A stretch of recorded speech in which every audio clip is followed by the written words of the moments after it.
Hello there, Pete Menefee. Hi, how are you? I'm doing very well. I'm so honored to have you on Gigi. That's me and the 561 podcast today. Thank you so much. Before we get into our chat, I need to tell our listeners. So everyone pull up a chair because this man has such a career that it's unbelievable. He is a master of his craft in costume design. But before reaching the age of 26, I believe, he already had two careers. Pete already had two careers. Pete Menefee had a career as a dancer and as an actor.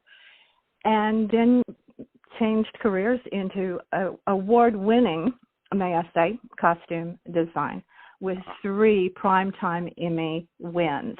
And just trying to capsule, Pete, your career is really impossible to do. But before we get into the costuming that just is unbelievable, you're a genius, period. But I want to talk about the first part of your career that you left at such a young age, but you were a dancer and an actor.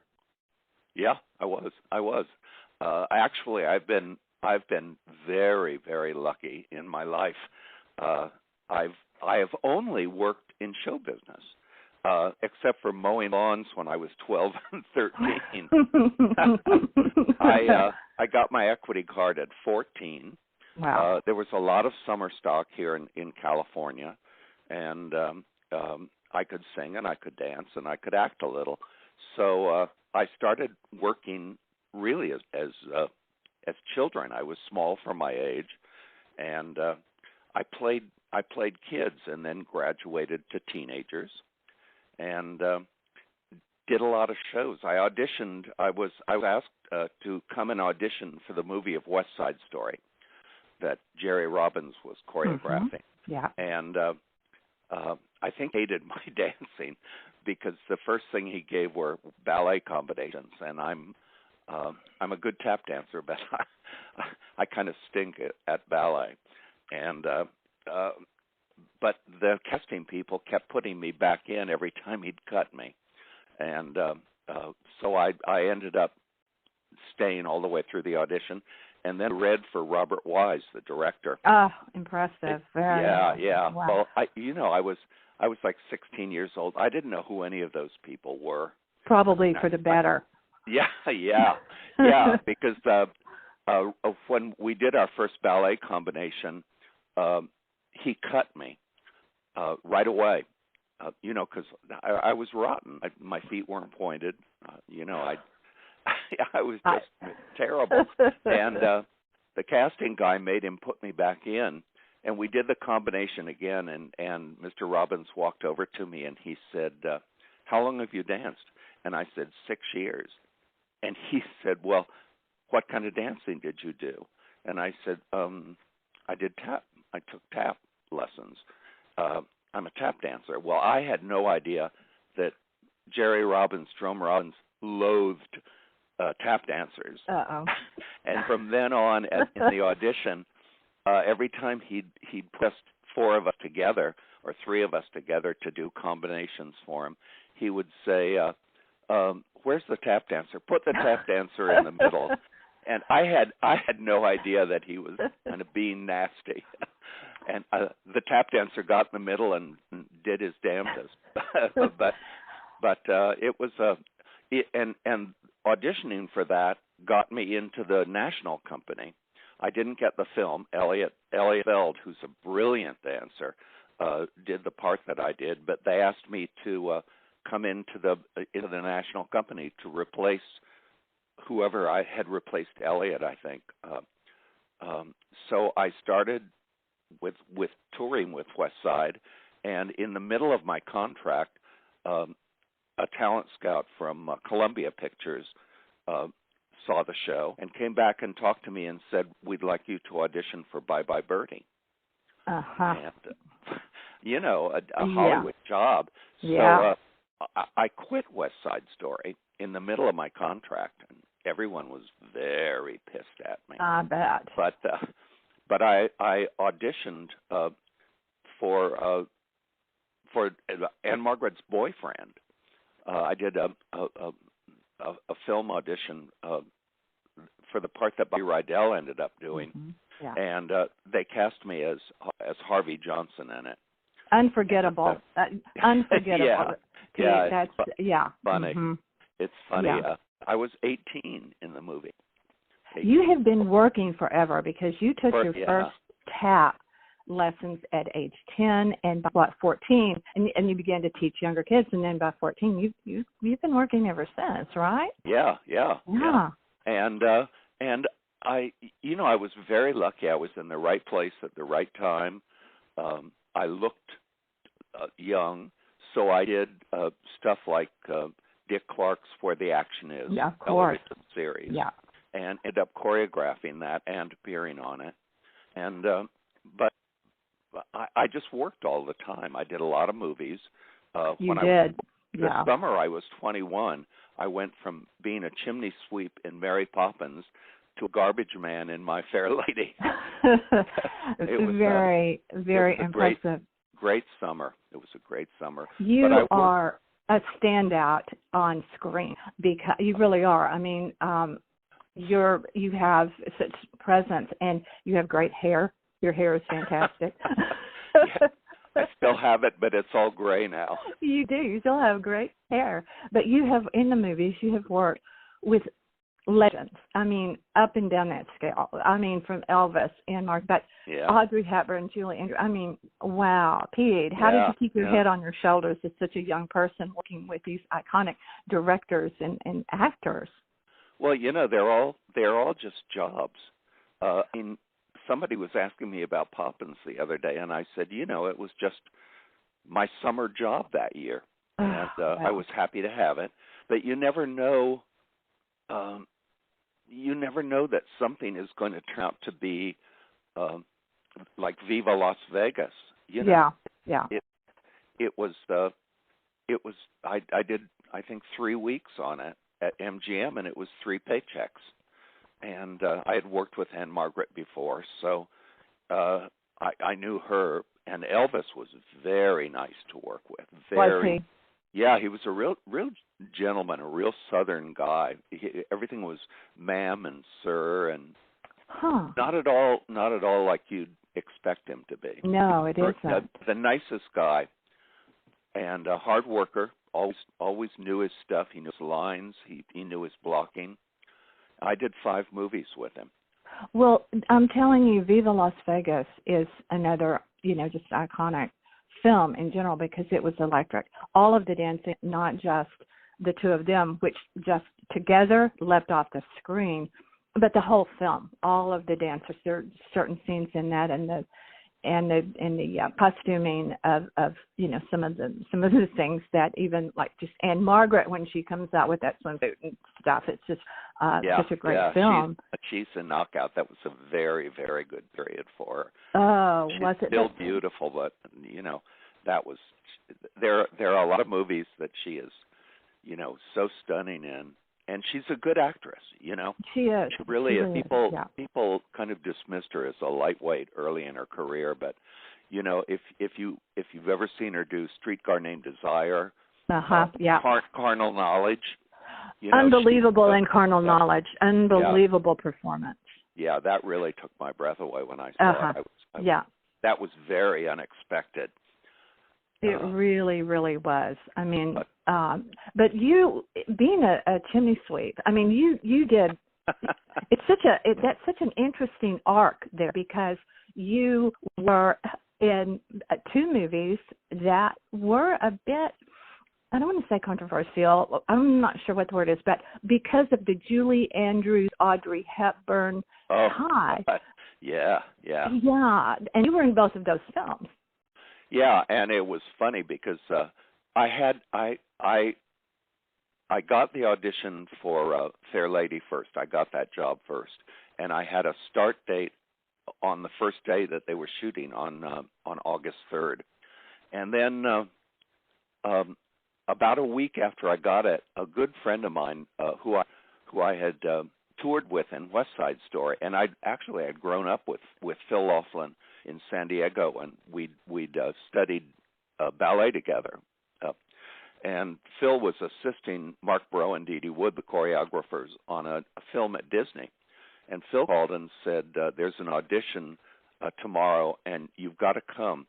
He said, "You're perfect for it. They want dancers who can tumble." And I said, "Oh, well, what is it?" And he said, "It's based on the Mary Poppins books." Well, I'd never heard of the Mary Poppins books. Right. So I went to that audition, and I got it. And I said to Dee Dee, I'm afraid I can't do this job. I have to start My Fair Lady on August 3rd. And Dee Dee said, "Oh, we'll be done way before that." Well, we weren't. And, no. So I reminded them at the end of July. I said, next Monday I'm going to be out of here. And they said, "Well, that's okay. There's only one thing to film." It was the interior of the Banks house. Mm-hmm. And I said, "Well, thanks." And then I asked the other guys, there were 12 of us, please not to tell Julie where I was going. And of course, one of them did. And they ratted you out. They did. Sure, they really did. Oh, and, no. Yeah, on Thursday, I had to leave on Friday, and on Thursday she came out of makeup, and I was going into makeup, and she passed me, and she swore. She said, "You effing traitor." Oh, that doesn't make you feel really good. Oh, God, I thought, how am I going to live through the next 2 days? Whoa, what a burn. Yeah. But then on the other hand, when I went to Fair Lady, the first thing we did was pre-record. And Audrey did her own singing at that point. She hadn't been looped yet. And one day in rehearsal, the sound guy, for who knows what reason, I think he thought it was a joke, put Julie Andrews' recording of Wouldn't It Be Lovely on. And of course, I knew right away, because the first two people that sing in it are two of the costermongers. And when I heard it, I thought, well, that's it. And the orchestrations are the same. When I heard it, I thought, well, that's not Ben's voice. And then I heard Julie's voice. And Audrey didn't realize it at first, but it took her about 8 bars of music to realize what the guy had done, and she just walked off the set. Oh, she didn't think it was funny. No, not. She was pissed. Oh, yeah. So they both were touchy about the situation. Oh, but, yeah. It all turned out great because, Julie got the Oscar, and Audrey was wonderful in the movie, and, Woo. And at that point, Julie was kind of an unknown. I mean, she'd starred on Broadway, but she wasn't, I guess to Jack Warner's view, she wasn't somebody who could bring an audience in. She wasn't a recognized star, although she certainly became one. Well, who can ever forget her Oscar winning speech, Julie? Yeah.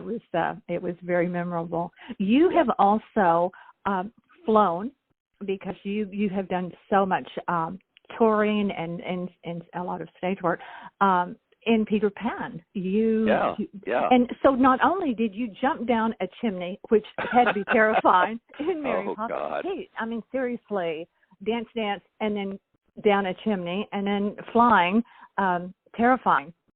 Yeah, well, I was I think 15 when I started doing Peter Pan, and Peter Foy, who flew Mary Martin on Broadway, was flying all of us. And of course, the first thing they told us after we were in our harnesses and all hooked up was, now whatever you do, don't let your wires touch or they'll both break. Oh, good. And I went, what? What did he say? It freaked me right out. But once we started doing it, and it was very choreographed. It was easy. Yeah. jumping down the chimney was not easy, though. That just sounds absolutely terrifying to me. Yeah, it really was. And it's funny, when I saw the second Mary Poppins, there were so many cuts and so much CTG, special effects stuff, and I thought, God, we never had any of that. Everything we did in the film, we did. And I know that's dangerous for, people like you executing those moves. But for us, the audience, knowing that it's real is significant. I mean, to me, I think you can feel the energy. I really do. I do too. I absolutely do. But you toured so much with West Side Story. You were just working, or just a workaholic. You paid your own way from a very young age. You bought your own first car. You were sort of a teen, but you were functioning, paying your own way. Yeah, exactly. I was an adult. Yeah, and happy to be like that. I wasn't really, my parents were supportive, but I wasn't really pushed by my parents. I kind of made my own way. And, I was wondering about that, because many young performers are, it seems, and to have supportive parents, that's one thing, and that's wonderful.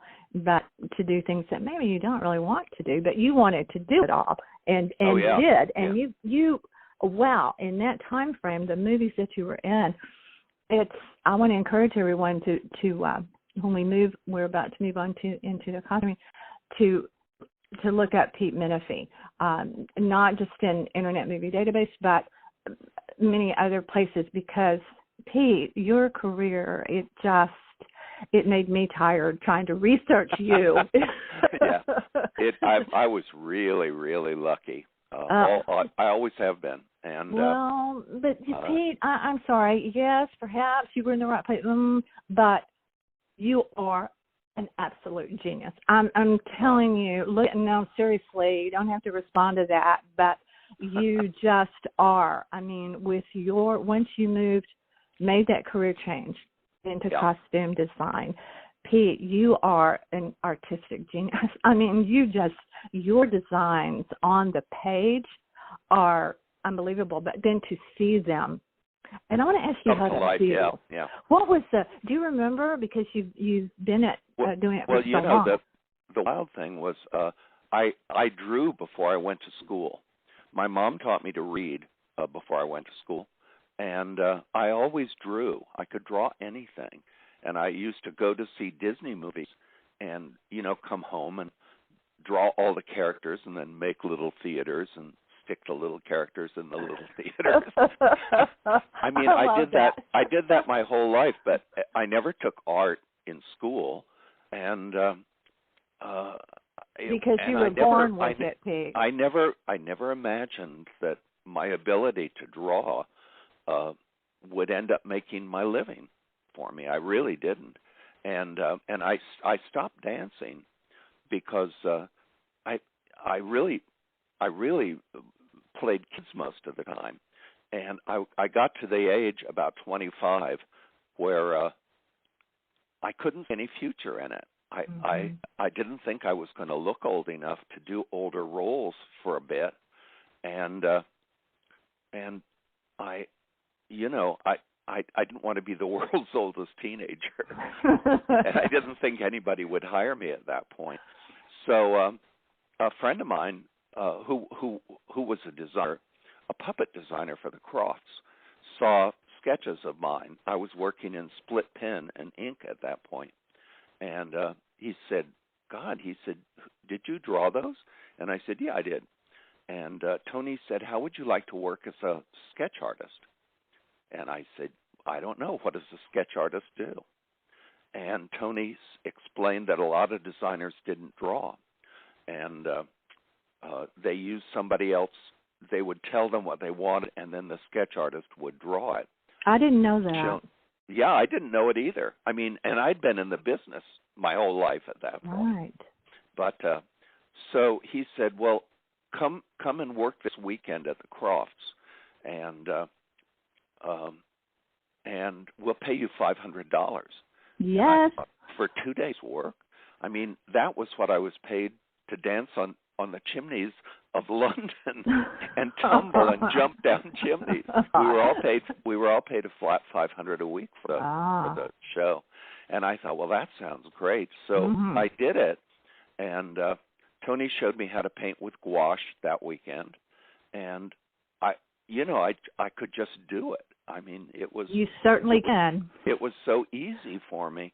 And then after I had drawn for people for a little bit, Tony said, you're really good at this. And he said, and you have good ideas, so you should do what Bob Mackie did. Mm-hmm. And I said, what's that? And he said he went to Chouinard Art Institute, where if you're a costume major, you learn how to make clothes, because I couldn't sew. Yeah. And I didn't know how stuff went together. So I took the Jonathan Winters variety show for 2 years. And on Monday and Tuesday, I went to night school at Chouinard. And Wednesday, we did a run-through. On Thursday, we did a camera blocking. And on Friday, we shot the Jonathan Winters show. And I did that for 2 years.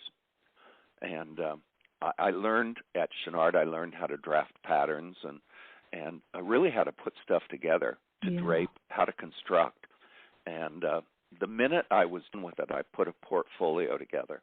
And I went around to everybody I'd worked for, all the producers, and I said, I've been going to Chouinard, and I want to be a costume designer, and this is what I do. And I'd put together a little variety show with sketches, with a host and a hostess and guest stars and dancers and stuff.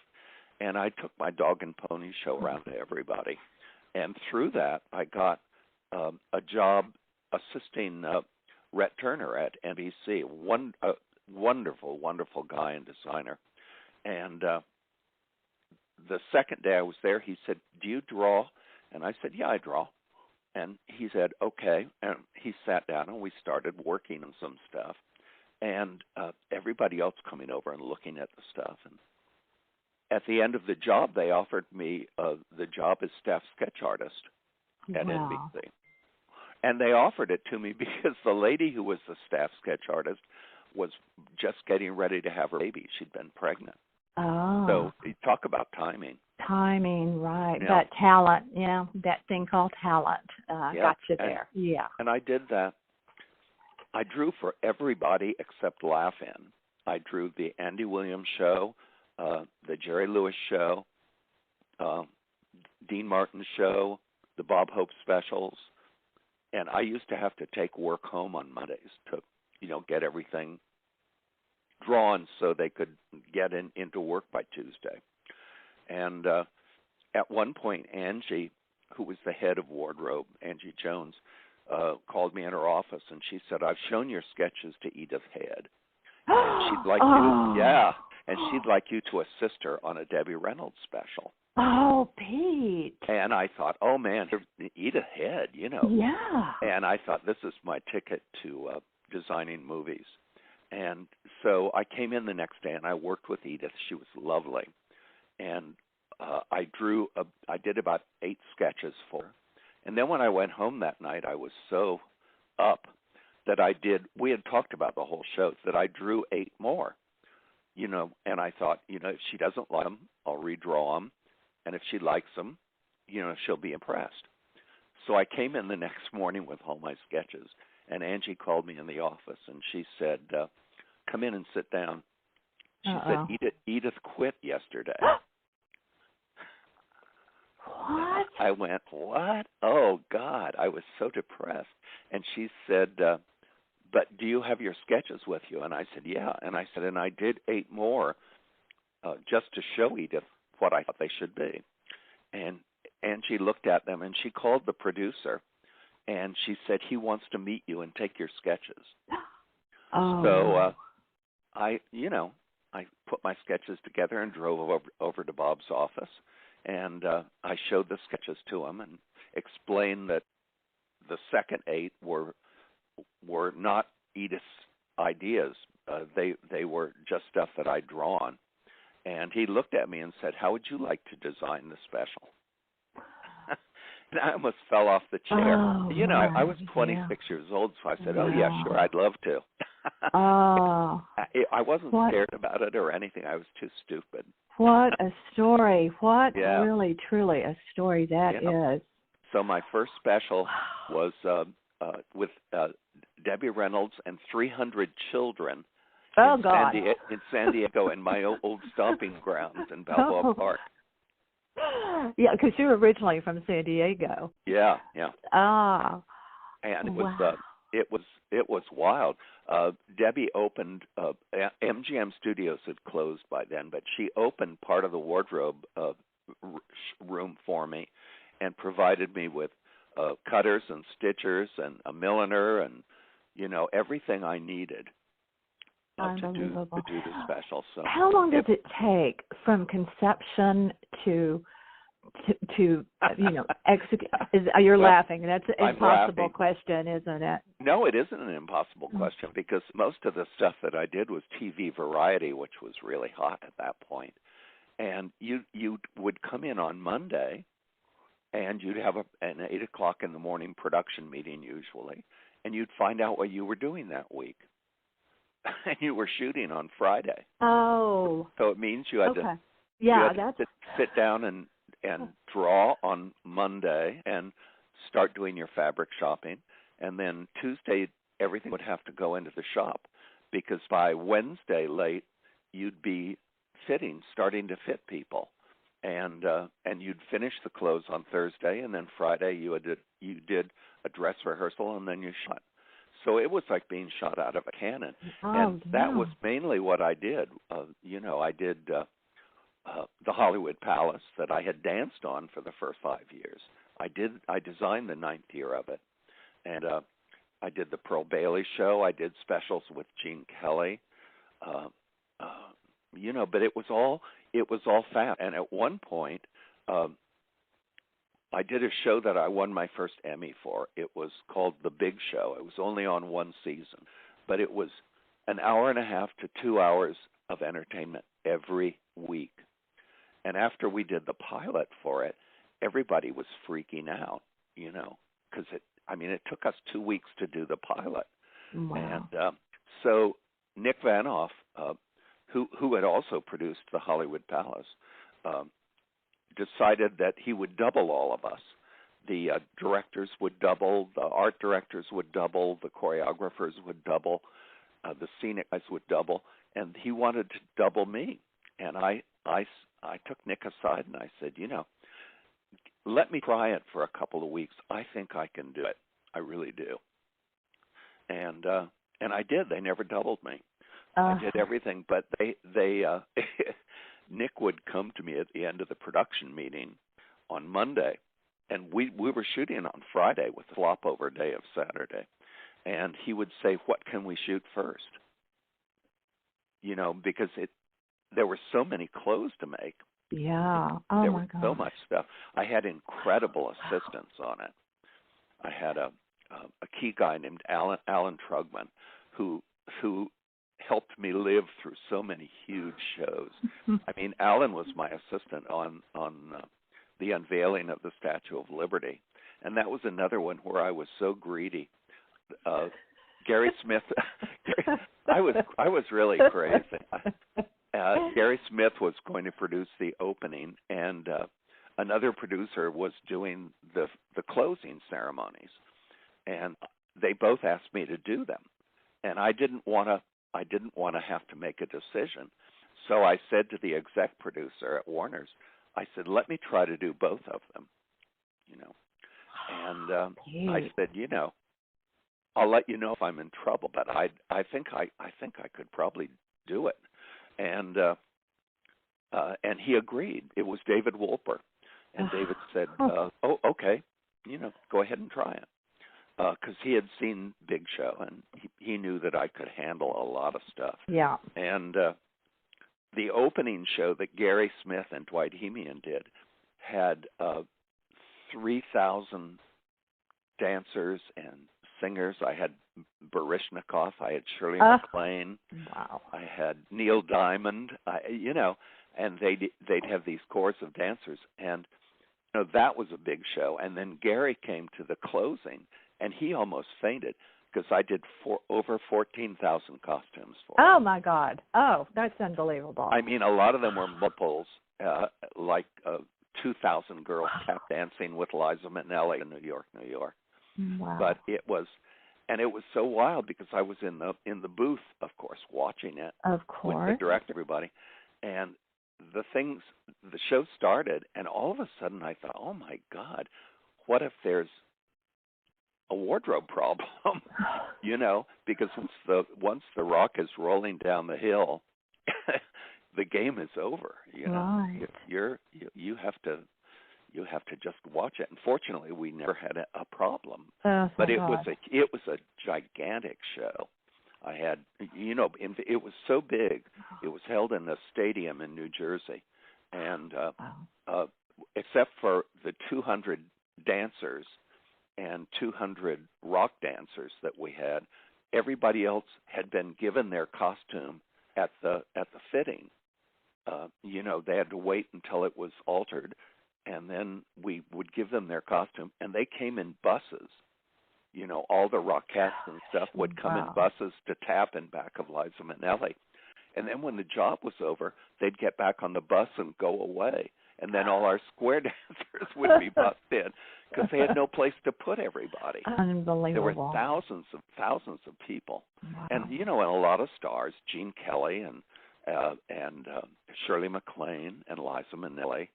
And, you know, it was an enormous job. In your resume, it's really almost easier to name people that you have not worked with. Right. No, it really, really is, because you are all across the spectrum of just from A to Z. I mean, and one of them, just real quick, I just have to say, one of my favorite costumes is really simple. It's that Shirley MacLaine with the hat and the the leotard. I love that so much. That was her basic leotard for the whole act. Everything went on over that. But you have worked, I mean, at the same time on multiple shows. You have like in Internet Movie Database, you have 41 credits, and that's what I mean by that. To those listening, is 41 different productions. In other words, that doesn't mean 41 things that you did. That's 41. Right. And that's not that they haven't listed everything. I've tried for years to get all of the IMDb stuff corrected. Get them on that, because it needs to be on there, everything, because it's enormous. But Farrah Fawcett, the Angel time cover. I mean, it's just diverse everywhere. You have worked with. You did the costuming for Kiss. Talk about that just a minute, would you? Okay, yeah. I had done a big cabaret production for the MGM Grand in Reno, and one of the numbers was a space number, and I went nuts on it. I mean, it's good I never did drugs, because I don't know what that would end up being like. Because I did.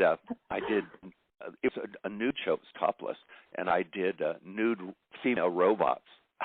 Oh, how cool! That were all made out of plastic. Yeah, it was pretty freaky. And then there was an underground scene with monsters, and it was really out there, especially for the time. I did it in 1975, and at that point, Cher was going with Gene Simmons, the lead in Kiss. Mm-hmm. They were seeing each other, and Cher Gene was getting ready to do the Dynasty tour, which was going to be their farewell tour in 1971. Well, they're still working, and anyway, he was doing the Dynasty tour, and Cher wanted Bob Mackie, who did all of her clothes. Mm-hmm. Yeah, she wanted Bob to do it, and so they met Bob, and Bob didn't want to do it. He really didn't. And he told Gene, he said, you know what you need to do? He said, you need to fly to Reno and look at the space number that Pete Menefee did. He said, it's real freaky. And he said, it's right up your alley. And, of course, Gene did. And Bob and I shared the same manager, Phyllis Rabb. And Phyllis called me one day and I didn't know any of this. I didn't know anybody was talking to Gene, or I didn't even know they were doing another tour. And Phyllis called and said, I have an offer for you to do the Dynasty tour for KISS. And I said, well, how did that happen? And she explained the background to me, that Cher had talked to Bob, and Bob had recommended me to Gene. So that's how that all happened. The costumes are amazing. They really are, and the colors are just I wanted them brilliant. I wanted them to look like cartoon characters. Yeah. So everything was done in, and it was the first time. It was Gene's idea to use color, and it was the first time that they had ever worn color. Everything before that had been black and white and silver, or black and silver. Well, the color definitely did work. But you have done work with ice shows, pageants, the Rockettes. You have. That's what I'm saying. I know. It's just. I took everything. I've done magicians. Oh, no, I don't think I had that. I don't in my notes. I don't think I had magicians. I missed that one. I'll send some sketches from Siegfried and Roy's World Tour. Oh, wait, yes, you did. Yes, you did. Yes, yeah, you did. That one. I You thought did. I That's did. right. Yeah, you did. Yeah. That's right. So I just didn't. I failed to put that in my notes. But just you've worked with legends, and you have your sketches are incredible art, and when someone is born with these gifts, like you obviously were, and that you got to spend your career working on all this, some of your Vegas costumes, those headdresses alone just blow me. I'm a clothes person, and it's like I want to wear those. Yeah. I want to wear that. But speaking of that, for those of us that would be interested, is there a way? Are there places where your costuming may be available to? Do you know that? You may not know. To buy some of these costumes that you designed. No, the costumes they're all over the place because they're owned by whoever bought them. And a lot of Shirley's nightclub stuff that I had done for her, and I mean, she kept all the costumes at her house in Santa Monica, and all of her costumes went to the Debbie Reynolds thing, and so they were all sold.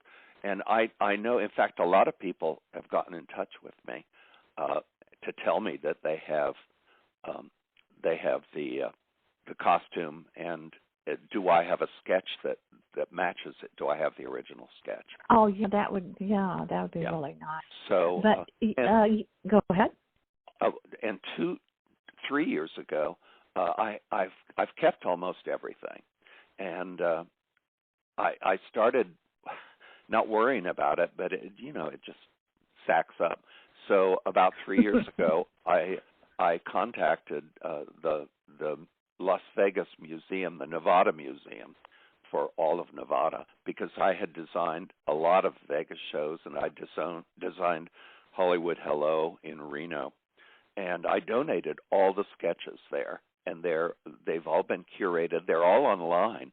Oh, people, go check it out. Yeah, definitely do that. It's under the Nevada Museum, and I think you type my name in, and all my stuff comes up.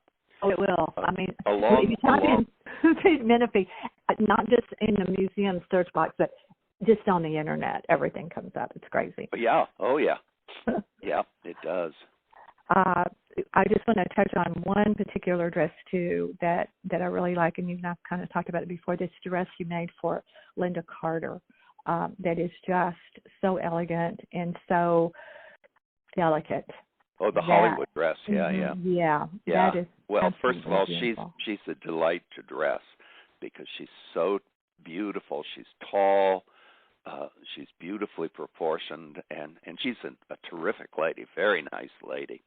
But if you want the dress in action, type Linda Carter Body and Soul, and I think it's called 30s Medley.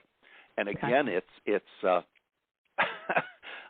I'm afraid it was during my freaky period, because what the number is what the number is based on is old Busby Berkeley movies. Okay. And the choreographer said, I want to do Busby Berkeley, but I want to do Busby Berkeley in like 2025 or something. And so all the dancers were in really freaky clothes. I mean, she's she's in an elegant gown, but the kids are pumped into the next life. Well, I can't wait to see that. It's a great number. It's a wonderful, wonderful number. The whole show is it's called Body and Soul was the special. And but anything didn't work out like you thought it would. I mean, I'm sure yeah, of course, but just anything in particular that if you had it to do over, you would perhaps go a different way on a particular thing. As you get older and as you mature, your taste is different, you know, and you get exposed to a lot more stuff. And when I first did Jubilee, we did a number based on the Titanic, the sinking of the Titanic, and Don Arden was the producer, and he had done it once before, so I had seen what another designer's take was on it. And the only thing I really wanted was I didn't want my stuff to look like Bill Campbell's, although his stuff was beautiful. But I wanted to make it my own number. Yeah. And I did, but I didn't want it to look like a historical number because, you know, it was a tits and feathers show. Right, you know? right, and you don't exactly. want people in beige slickers in the open. so I did them all in 1912 clothes. But first of all, if they'd really been in Southampton in April of 1912, they all would have frozen their butts off. And I did it all in pastels, in very strong pastels. And everybody loved it. It was terrific. But I always looked at it, and I always called it my Walt Disney version of the Titanic. It was just pretty. I mean, it didn't, and the clothes were done properly, but it just didn't make sense. So and I worked on Jubilee forever. I mean, it was like an avocation. I started designing it in 78. We opened in 81. We had the fire in 81. We opened again in 82. Then in 1994 or 5, I think it was, Don asked me to just redo the show, not redesign it, just redo it. And so I was on a 3-year contract. And then, of course, once I started working, he changed stuff. Well, let's do a new opening. Well, let's cut this and do that. And so I redesigned the show for 3 years. And then in 2000, they called me to come up and look at the show like 4 or 5 times, and then recommend what needed to be changed, what needed to be freshened for the next year. So I was essentially doing the budget, the wardrobe budget, and then in 2012, they called me to redesign Titanic. Oh gosh! And because they hadn't used it, they hadn't used that number for a couple of years. They had a magic act in its place, and I said I'd love to, but I said I want to redesign it. I want to do it differently. Yeah. So I got a chance to completely do it, and it looked completely different. I remember the manager of the show looking at the sketches and saying, "Well, this is going to be a different number." And but it was fun. It was great to do. I haven't been to Vegas in a few years now, but it seems like the last time we were there, even the vibe was different with the shows, and I sort of missed the I don't even know how to say it, but production shows. Yeah. Yes, Pete. Yeah. Yeah. Well, and I know. Go ahead. They're all gone. I mean, they're all kind of not happening. Now, it's funny because when I teach at colleges and stuff, or talk to young people who want to design, first of all, they look at my sketches like I'm showing them cuneiform tablets from Ur, because nobody sketches anymore. They all work on computer. Well, that's too bad, because that's I think it's too bad. But also it's so strange because everything I show them doesn't exist anymore. Big production shows don't exist except in Europe. TV variety has not existed since the 80s. Big ice shows don't exist except for Holiday on Ice in Europe. Yeah. So, and on cruise ships, there's some are still doing them on cruise ships. But yeah. you've even worked. I've done. Go ahead. Bob and I have both done cruise ships a lot. Oh, you have? Oh, okay. Oh, yeah. Well, starting in the 90s, yeah. In fact, when COVID closed all the cruise ships down last year, I went nuts because with Royal Caribbean cruises, I had 15 ice shows on 13 ships. Hey, wow. Yeah. How do you do that? I mean, and I've already said that to you privately about your work ethic, and how do you multitask the way that you do?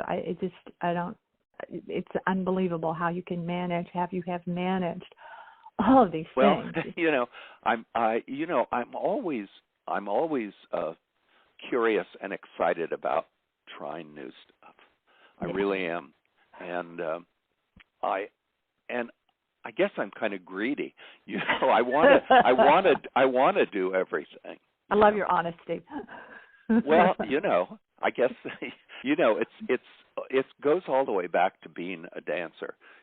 Dancing is essentially a competitive situation for all of us. Yeah. You can go in a room and there could be 300 guys and they want 4. Mm-hmm. So, you just work your ass off and try to impress people. But you take it to you just notch it up a little bit, because you worked in Russia, and correct me if I'm wrong on this, but you did have some Russian, so you spoke enough, a little bit of Russian when you were working. And I could write it and stuff. It was funny because I had a really good education. I started out in parochial school and transferred to a regular high school when I was in high school, when I was in 9th grade, and they tested us then. And at that point, I tested first-year college level. This was in 9th grade? Yeah. Whoa. And so they put me in a specials class.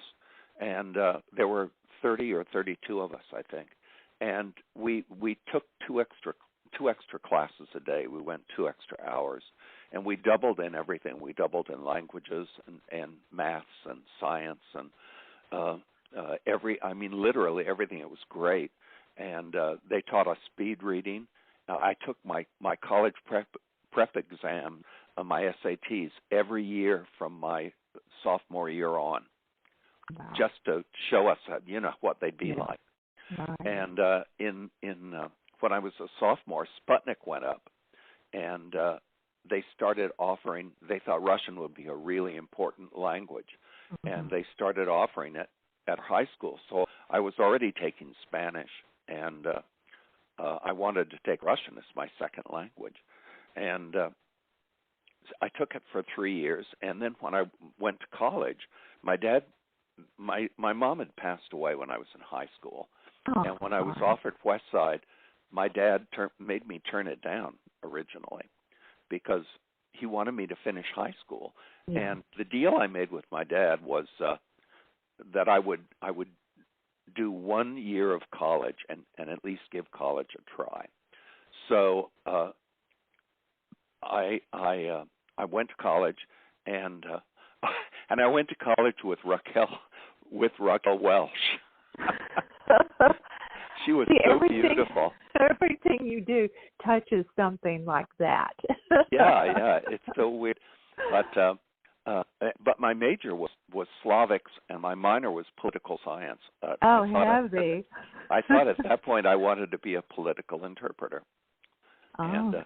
then they called again with West Side, and I said to my dad, I really want to try this and see if I can make a living doing it. And guess what? You did. Yeah. You certainly have. Oh, Pete Menefee, what a joy this has been. I have admired you and your work for a very long time. Oh, thank you. Your dancing, your movies, and your Emmy-winning costume designs.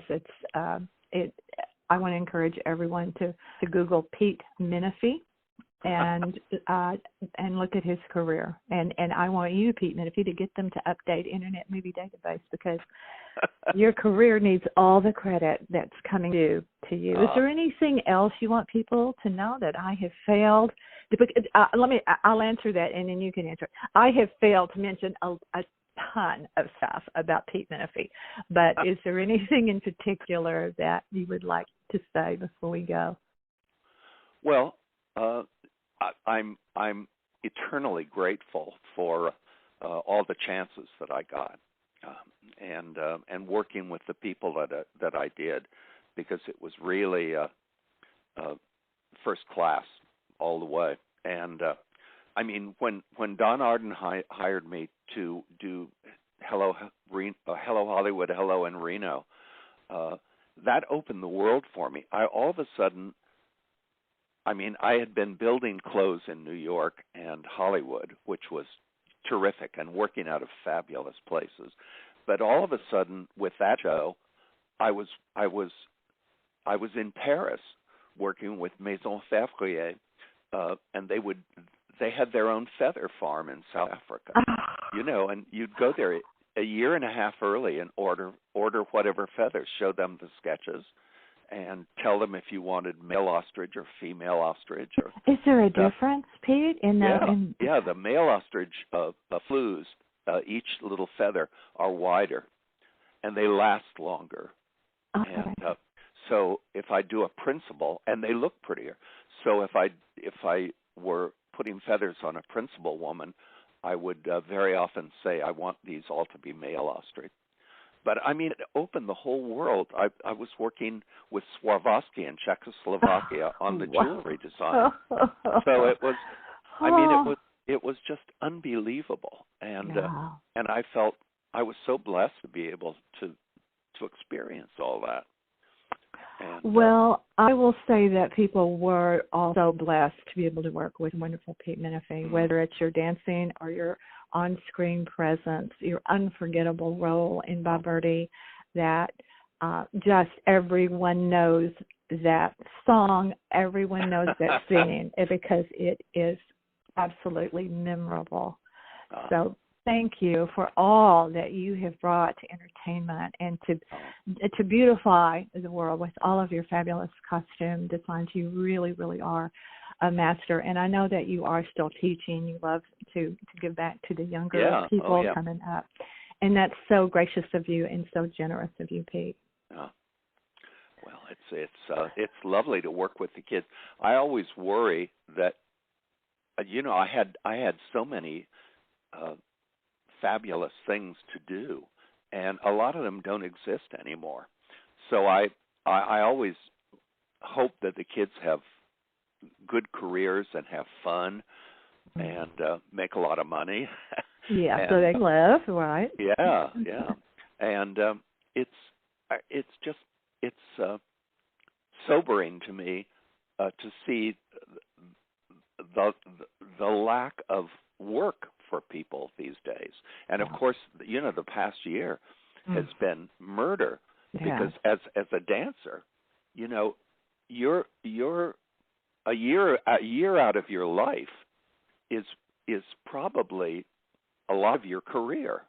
Yeah. And having no theaters to work in, and not being able to take class. Yeah. It's been a devastating year in so many ways. It's so terrible. I feel so badly for everyone. Me too. And I really do. It's changed all of our lives so much, and we're not even sure, when things will have any feeling of normalcy again. We're getting there slowly, but still, it's taking a toll. Yeah. I had dinner with friends for the first time in over a year, 2 Saturdays ago, and it was surreal. I mean, it was, being with people in a restaurant and having a meal you didn't cook yourself. See, we have not been in an enclosed restaurant in a year, and we're tomorrow at 10 a.m. we will be fully vaccinated after our second shot. Oh, so good! Congratulations. We're going to live it up. We're going to go inside a restaurant. Wait for 2. I think you have to wait for 2 weeks. That's our 2 week. That's our 2 week mark. Yeah. Oh, that's terrific. Yeah, we got it 2 weeks Congratulations. ago. So we had Moderna, and so we're. I had Moderna too. Yeah. Yeah, all good. Pete, thank you so much. I really, honestly, am so honored to have you on our podcast. I cannot thank you enough. Thank you. Thank you. For sharing. It's been a pleasure. It's been so much fun. You are just delightful, and I just want to say that this man, Pete Menefee, has worked with icons and the greats in the industry. But what I want to say about him is that he is one of the iconic greats. Look him up. Pete Menefee, Menefee, and you will love what you see. Be sure to visit our website, northpalmbeachlife.com, where we will have photos not only of Pete Menefee himself, but you are going to drool. You are going to absolutely love the sketches that he was gracious enough to share with us so we can share with all of you. These podcasts always appear on our website, northpalmbeachlife.com, as well as iTunes, Spotify, and Pandora.